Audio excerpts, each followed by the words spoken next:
উন্নত প্ৰজাতিৰ গাহৰি পালনেৰে স্বাৱলম্বী গোলকগঞ্জ থানাৰ অন্তৰ্গত দক্ষিণ কাছখানাৰ বিজু ৰায় গাহৰি পোৱালি বিক্ৰী কৰি মাহিলী উপাৰ্জন কেইবা হাজাৰ টকা। গুৱাহাটী খানাপাৰা ফাৰ্ম গেট খেলপথাৰত অনুষ্ঠিত পশুধন আৰু হাঁহ কুকুৰা মেলা 2025ৰ গোলকগঞ্জ থানাৰ অন্তৰ্গত দক্ষিণ কাছখানাৰ বিজু ৰায়ে শ্ৰেষ্ঠ বঁটা বুটলি আনিবলৈ সক্ষম হৈছে। চৰকাৰী চাকৰিৰ ওপৰত ভৰসা নকৰি একমাত্ৰ নিজৰ প্ৰচেষ্টা, একাগ্ৰতা আৰু কষ্টৰ বলত গাহৰি পালনেৰে স্বাৱলম্বিতাৰ নিদৰ্শন দাঙি ধৰিছে কাছখানা গাঁৱৰ বিজু ৰায়ে। বিজু ৰায়ে জানিবলৈ দিয়ে যে গাহৰি পালন এক অনুকূল ব্যৱসায়। চাউলৰ গুড়ি, কচু, তুঁহগুৰি আদি সামগ্ৰী গাহৰি খাদ্য হিচাপে যোগান ধৰে।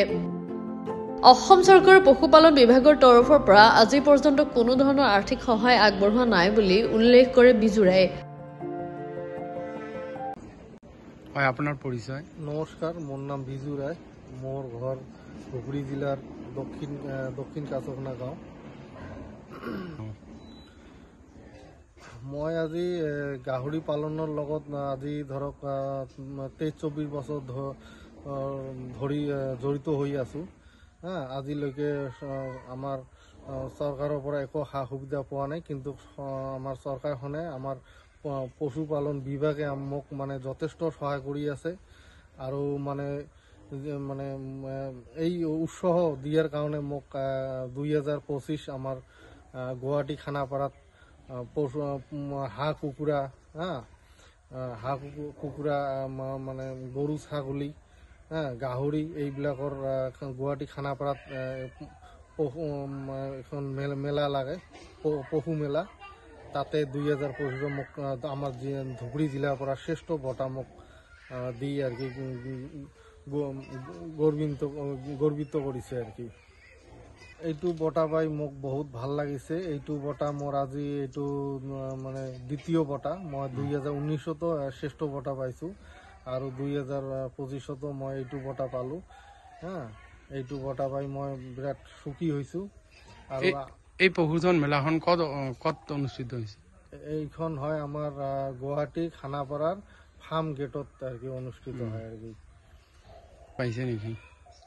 মই অসম চৰকাৰৰ পৰা আৰ্থিক অনুদান একো পোৱা নাই। আমাৰ চৰকাৰখনে বা আমাৰ পশু বিভাগে আমাক লোনৰ কাৰণে যিটো মানে ইষ্টিমেট বনাই দিয়ে আৰ কি লোনৰ 50% সাবসিডি গাহৰিত আছে, কিন্তু আমাৰ বেংকত গ'লে এই আমাৰ বেংকৰ মেনেজাৰে আমাক লোন নিদিয়ে আৰ কি। প্ৰতিটো ফাৰ্মাৰৰ এনেকা হৈ আছে, লোন ফোন নিদিয়ে।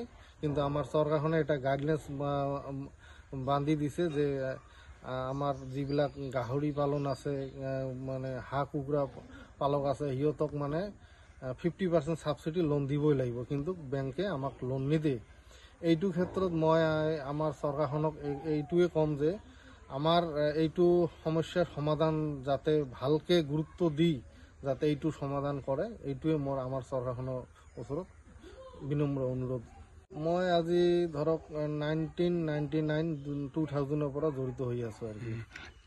মোৰ এইটো ব্ৰিডিং ফাৰ্ম আৰু ফেডেনিং হয়। মই মিটৰ কাৰণে আৰু পোৱালি প্ৰডাকশ্যন উৎপাদন কৰোঁ। আৰু মোৰ এতিয়া ডাঙৰ গাহৰি 30টামান আছে। মোৰ গাভিনী হৈ আছে অলৰেডি। মোৰ 5টামান মাইকী পোৱালি দিলে। আৰু মোৰ ইয়াত উন্নত মানৰ ব্ৰিড আছে। এটা হ'ল ডুৰক, এই নেপালৰ ব্ৰিড, এটা হ'ল হেমশ্বেয়াৰ আৰু লাৰ্জ হোৱাইট ইয়ৰ্কশ্বেয়াৰ। তাৰপিছত লোকেল যিটো আছে আমাৰ ঘুংৰু প্ৰজাতিৰ, এইটোও আছে। আৰু মোৰ এতিয়া পোৱালি আছে ধৰক 50টামান হ'ব, 40-50টা। আকৌ পোৱালি দিয়াৰ কাৰণে ৰেডি হৈ আছে ফিমেলবিলাক। আমাৰ নৱপ্ৰজন্ম এইটোৱে ক'ম, যাতে বহি নাথাকি যিকোনো মানে পশুৰ লগত জড়িত হৈ ফাৰ্ম দি যাতে নিজৰ উন্নতি কৰিব পাৰে আৰ কি। ধুবুৰীৰ পৰা অমিতাভ কৰ্মকাৰৰ ৰিপৰ্ট, গ্লোবেল ND 24/7।